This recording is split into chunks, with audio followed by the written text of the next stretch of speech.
Do you confirm that Vice President Robredo has good governance program also? Yes, Mr. Chair. Would you confirm that under Vice President Robredo's good governance program, there is no confidential fund? Yes, Mr. Chair. And would you further confirm that under Vice President Robredo's good governance program, there is no maintenance of safe houses? Yes, Mr. Chair, Your Honor. Bakit po pagdating sa programa, same program, good governance program of Vice President Duterte, biglang nagkaroon ng confidential fund, biglang nagkaroon ng maintenance of safe houses? What is clear, the program good governance under Vice President Duterte suddenly include confidential fund and maintenance of safe houses, items which were never seen and which were never included in the program of Vice President Robredo. Last quarter of December 2022, OVP spent 16 million for maintenance of safe houses. 2022 last quarter, the OVP spent 16 million for maintenance of safe houses. This was followed by 2023 first quarter, another 16 million for maintenance of safe houses. This was followed by 2023 second quarter, another 16 million for maintenance of safe houses. And finally, 2023 third quarter, this time 5 million maintenance of safe houses. Sobrang nakakagulat na balita. Grabe, Attorney Congresswoman Jinky Luistro, binulgar ang milyon-milyong piso confidential fund ginasta ni VP Sara sa gobyerno. Ayon sa nakalap nating impormasyon, kinumpara kay Vice President Leni Robredo si VP Sara ni Attorney Congresswoman Jinky Luistro. Binulgar niyang si Leni Robredo walang confidential fund, pero si VP Sara meron daw milyon-milyon piso. Pareho lang daw ng nagawa ang VP kung ikukumpara. Pinagkaiba walang kinuha confidential fund si Leni Robredo. Tara panoorin natin. The Chair would like to recognize Congresswoman Luistro. Thank you, Mr. Chair. Mr. Chair, I wish to raise my questions to Ms. Villa Del Rey. Ma'am, you confirm that you are the Chief Accountant of OVP. Yes, Your Honor. May we know how long have you been working at the Office of the Vice President? I was started in the OBP since 1990, Your Honor. I'm already in my 34th year. 1990. Yes, Your Honor. Can you please share with us who was the Vice President then? It was still Vice President Doy Laurel, Your Honor. Doy Laurel. Salvador Laurel. My question for you, Ms. Villa Del Rey. Would it be correct to say that during the time of Vice President Duterte, there are two kinds of key officials? One are those who have been with the OVP for so long a time, like you.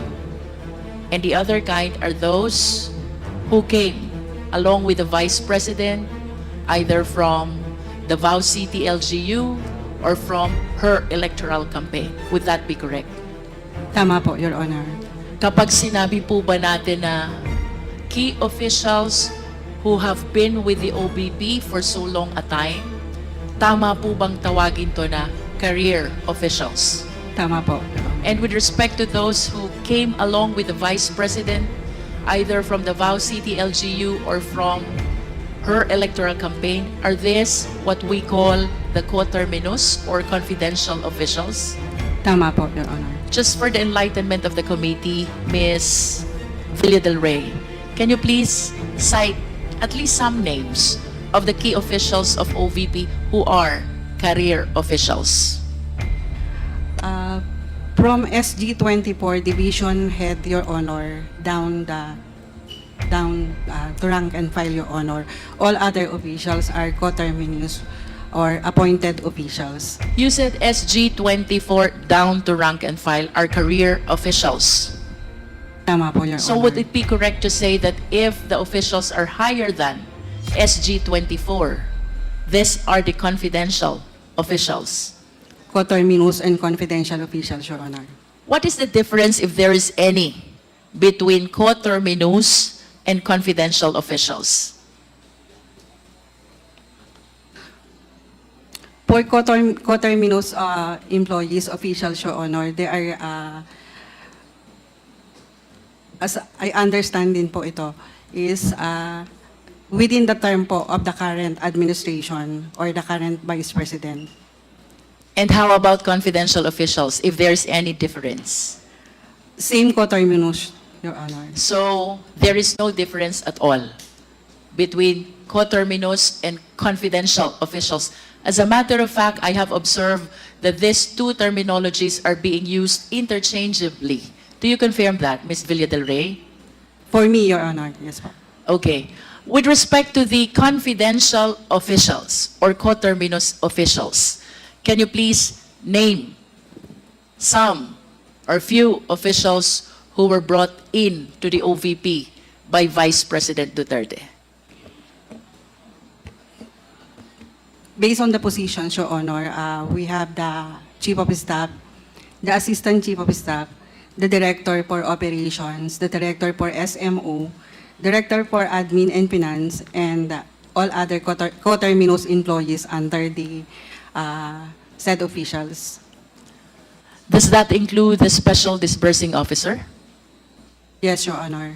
What salary grade is SDO? For our SDO, for confidential is, if tama po yung pagkakatanda ko, is SG-24. SG-24, but earlier you said if it is SG-24 down to rank and file, that is career officials. And if that is higher than SG-24, then that will be confidential officials. Can you please enlighten us on this? There are positions po na SG-24, but they are not division heads under career or under permanent plantilla positions, Your Honor. SG-24 under coterminous. How many SDO do you have? I cannot recall, Your Honor, but we have SDO for various activities. We have SDO for confidential fund. And you confirm that the SDO for confidential fund is Gina Acosta. Yes, Your Honor. And what salary grade is that? SG-24, Your Honor. SG-24 career official, Non-career po. non-career official. Ms. Villa del Rey, I understand that in August 2022, the Office of the Vice President requested for augmentation fund, which includes confidential fund. Do you confirm this? Your Honor, may I refer your question to our budget officer? Yes, please. Mr. Kelvin, you are recognized. Thank you, Mr. Chair. Mr. Chair, I confirm that there was a request to DBM for the augmentation of fund of OVP in August FY 2022. May we know, sir, how long have you been connected to the OVP? I have been with OVP since 2014, since former Vice President Binay, ma'am. Mr. Vice Chair. President Binay. So I believe that you are in the best position to answer whether during the time of Vice President Leni Robredo, mayroon din po bang confidential fund nung time ni Vice President Leni Robredo? There was no confidential fund during the term of Vice President Leni Robredo. There was no confidential fund during the time of Vice President Leni Robredo. How about during the time of Vice President Jejomar Binay? I am not a budget officer during that time, ma'am, so I have no knowledge. But per records, I think earlier years of his term, meron pong confidential fund. Would you be able to enlighten us how many times did Vice President Binay requested for confidential funds during his term? I cannot give definite answer, ma'am, but upon checking the documents available in the office, there was a series of correspondences regarding confidential fund. However, there is also correspondences reflecting to return or to revert back the release of confidential fund. There are sources which say that Vice President Jejomar Binay had confidential fund only once. But of course, this is subject to your verification. I will check, Madam, Mr. Chair. I wish to go back to Ms. Villa del Rey, but I would not mind, Kevin, if you will continue answering my questions. She's temporarily out. Would it be correct to say, sir, since there are no confidential funds during the time of Vice President Robredo, and Vice President Jejomar Binay only had once, would it be correct to say that the career officials of Vice President of the Office of the OVP during the time of Vice President Sara are not used or inexperienced with respect to confidential fund? I would agree, Mr. Chair. However, we are always guided by certain circulars or guidelines. And if you agree that the career officials are inexperienced with respect to confidential fund, there being no confidential fund during the time of the former vice presidents, to be particular, Robredo and Binay, would it be correct to say that it is the confidential officials of Vice President Duterte who are experienced with respect to confidential funds? I have no information, Mr. Chair, with regard to the experience of the coterminous or confidential employees of this administration. Do you know Yusek Sulaika Lopez? Yes, Mr. Chair. Would you know where she came from before she assumed her position at the OVP? During that time, I think she was, previously, she was the city administrator of... And would you know how long she was employed as city administrator in Davao? No, Mr. Chair, I have no information. But at least would you know how long was she connected with Davao City LGU prior to OVP stint? I cannot remember, but during the first, I think, payroll, of course, attachment of those documents are the service records, but I have no exact or number of years to tell the committee of Attorney Sulaika Lopez as employee of the Davao LGU. How about Miss Gina Acosta? Do you know her? Yes, Mr. Chair. Would you know where she came from? Same from Davao LGU. And would you know how long she was connected to Davao City LGU prior to her assumption of office at the OVP? No, Mr. Chair. Mr. Chair, I just want to manifest that during the previous hearings, we were able to present already before the committee the confidential funds of the city of Davao since 1988. And if my memory serves me right, during the time of then Mayor Sara Duterte, the confidential fund was 420 million, and then it was raised to 460 million until she finished her term as mayor of Davao City. Having this in mind, sir, Yes, Mr. Chair. would you agree with me if I would say that Yusek Sulaika Lopez and SDO Gina Acosta are well experienced with regards to confidential fund? I cannot surmise, Mr. Chair, because I have no knowledge of their position or participation in the Davao LGU. Let us proceed to the fiscal and financial plan. I hope you are in the position to answer this. May we request the Secretary to please flash the fiscal and financial plan.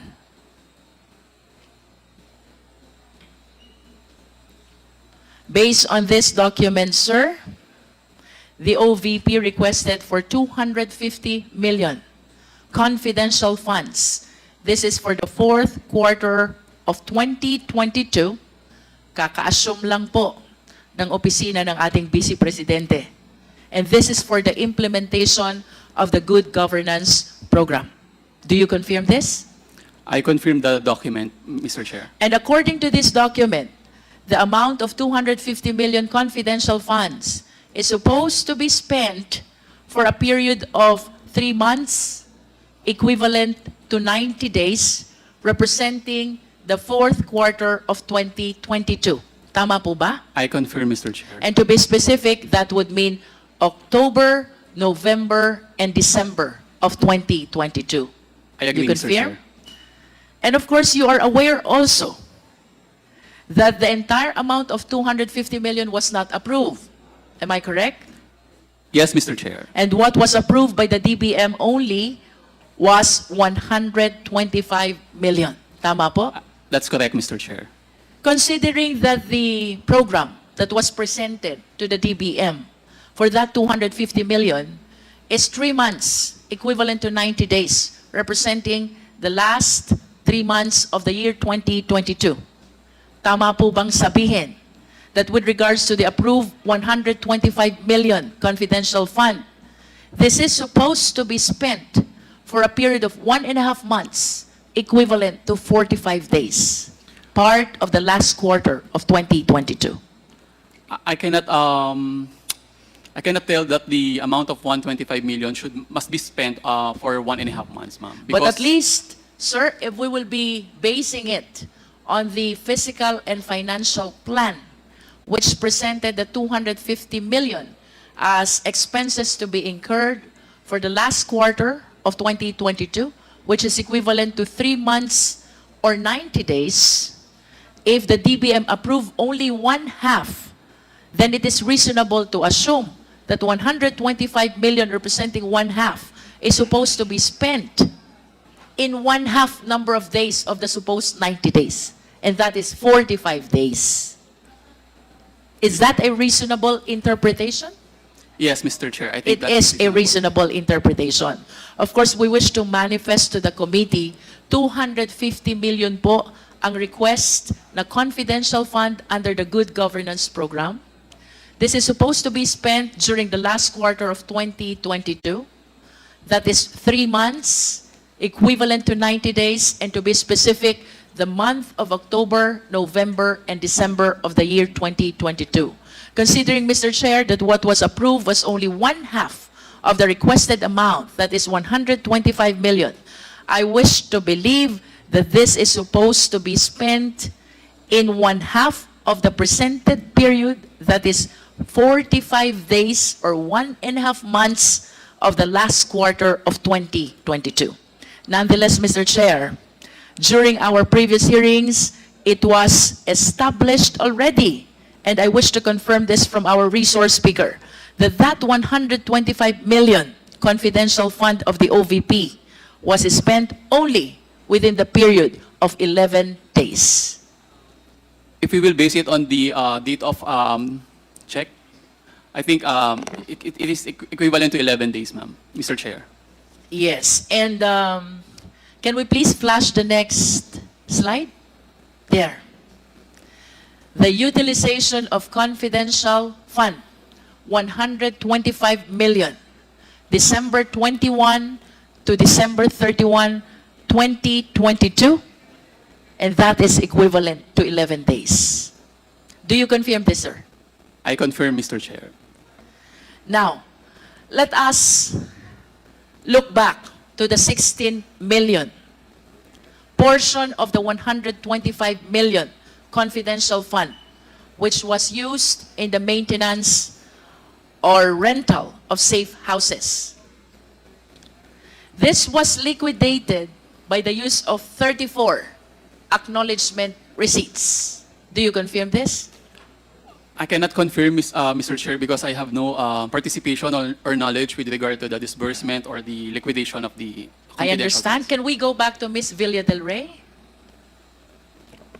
Ma'am, can we confirm that the 16 million portion of the 125 million confidential funds was liquidated by way of acknowledgement receipts, 34 acknowledgement receipts representing rental of safe houses? I cannot confirm, Your Honor, since I have no personal knowledge on the disbursement and utilization of confidential fund. Do we have a resource speaker who have knowledge about this acknowledgement receipt? There is none. Nevertheless, Mr. Chair, let this representation manifest that the records show that the 125 million confidential fund was approved for the last quarter of 2022, and 16 million out of the same amount was liquidated by way of 34 acknowledgement receipts representing rental of safe houses. And I wish to further manifest, Mr. Chair, that the lowest amount among the 34 acknowledgement receipt is 250,000, which was spent for 11 days, representing the rental of 22,000 per day for the said safe house. The highest amount of acknowledgement receipt, Mr. Chair, is 1 million. And if we divide this into 11 days, that would mean that the rental per day for the safe house is 90,000, way higher than the luxury hotels as previously presented and established in our hearings, Mr. Chair. Mr. Chair, I wish to go back to Ms. Villa del Rey.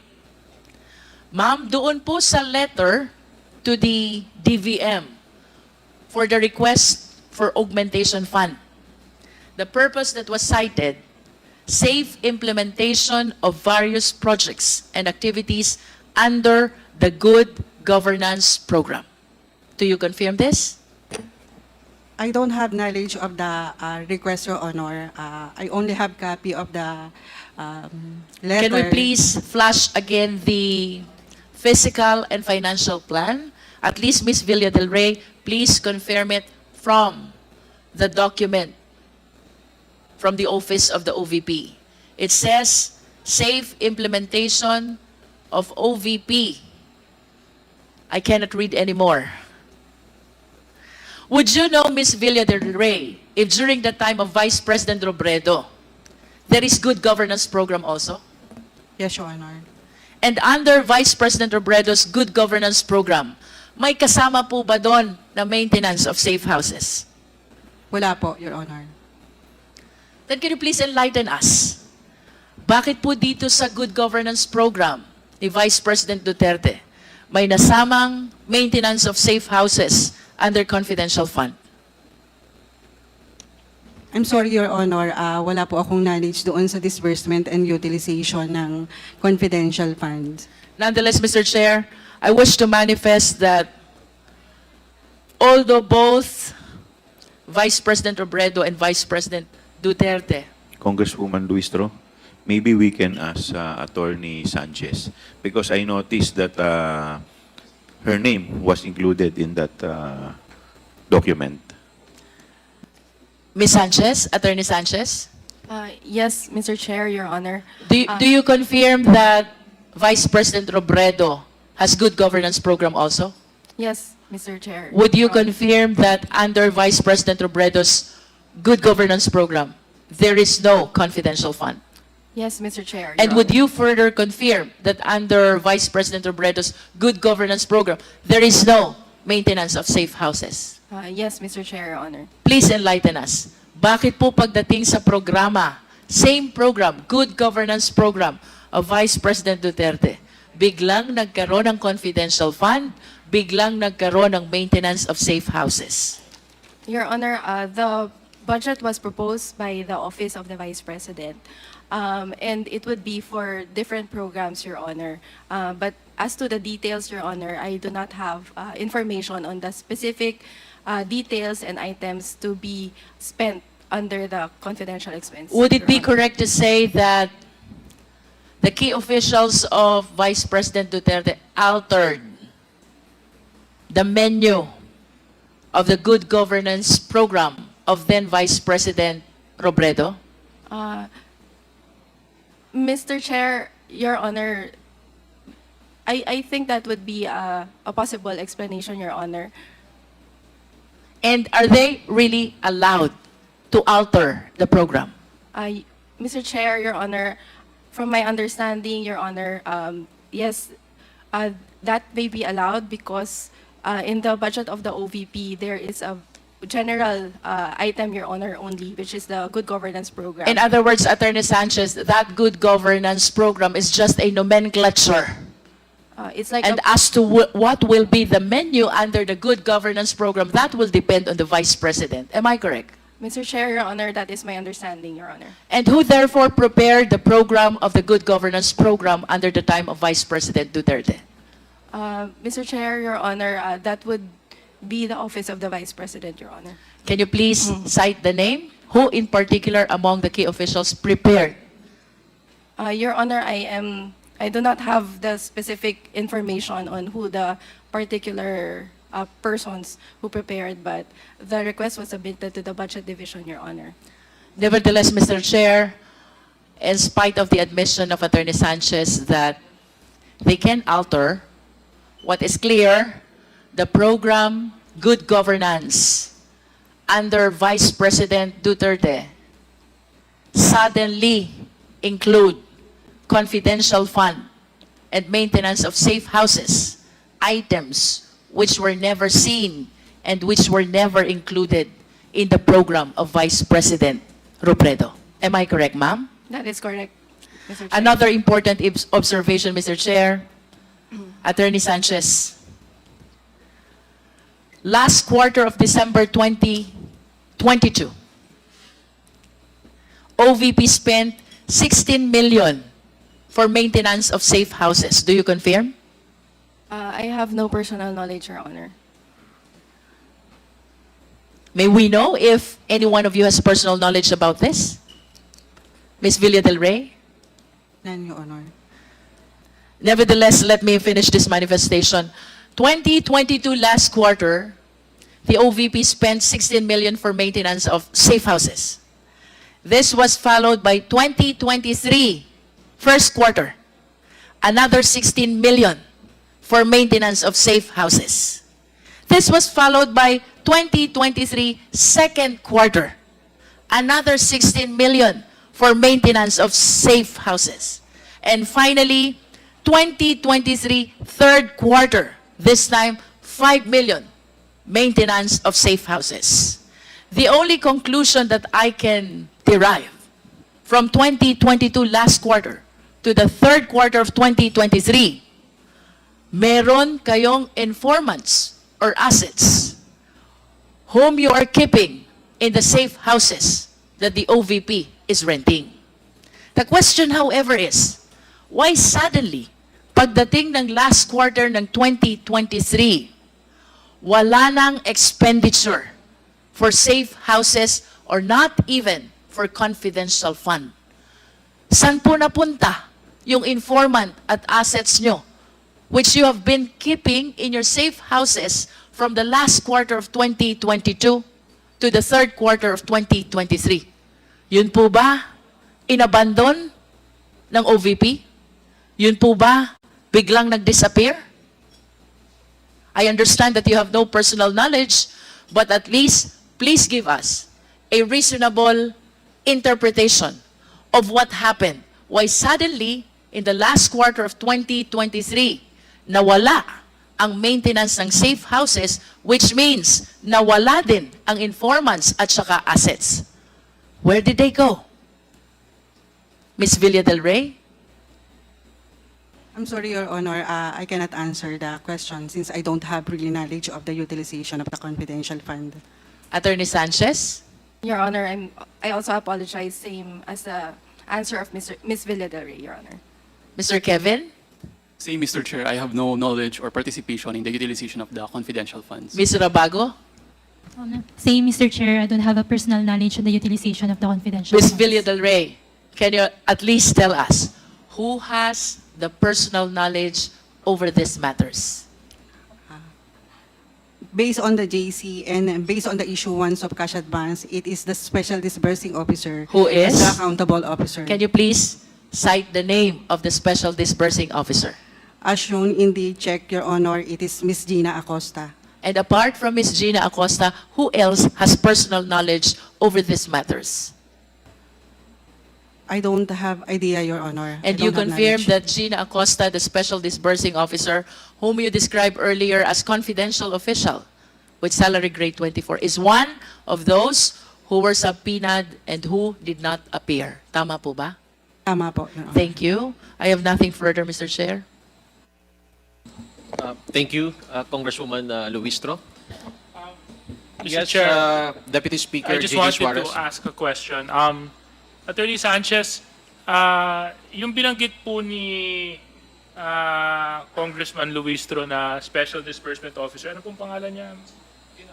Gina Acosta. Yeah. She was the one cited in contempt, correct? Yeah.